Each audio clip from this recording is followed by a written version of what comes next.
सज्जा दुकान में चला जाए, इसके लिए जो है समझा पाना ये भी एक टेढ़ी चीज होती है। और इसके लिए कहीं न कहीं सामाजिक रूप से जब लोगों का जुड़ाव होता है, चाहे वो नगर पालिका के महापौर हो या सरकार ही अपने प्रतिनिधि के माध्यम से जनता से बोलती है, अपनी मंशा व्यक्त करती है। और धीरे धीरे जब स्थिति अयोध्या में शुरू हुई तो पहले लोगों को लगा कि उनका रोजगार चला जा सकता है,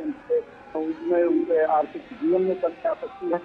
लेकिन जब पुनर्निर्माण का दौर शुरू हुआ और उन्होंने देखा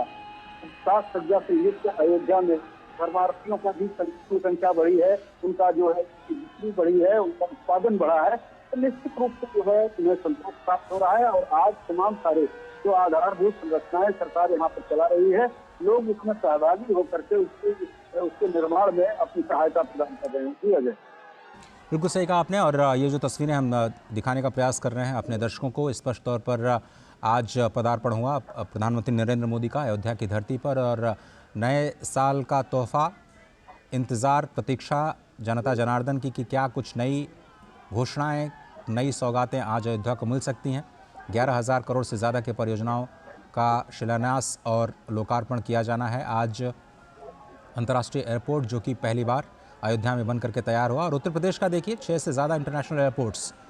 गोरखपुर के साथ में ही वाराणसी के बाद आप थोड़ा सा रुख करिए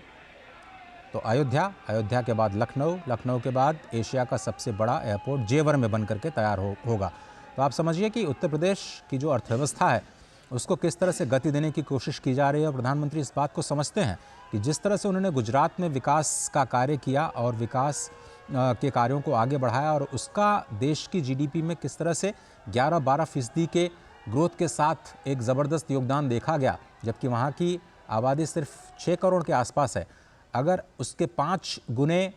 या उससे थोड़ा सा ज़्यादा अगर जनता तक विकास के कार्य उत्तर प्रदेश में पहुंचाए जाएं तो उसका मल्टीप्लायर इम्पैक्ट बहुत ज़बरदस्त हो सकता है।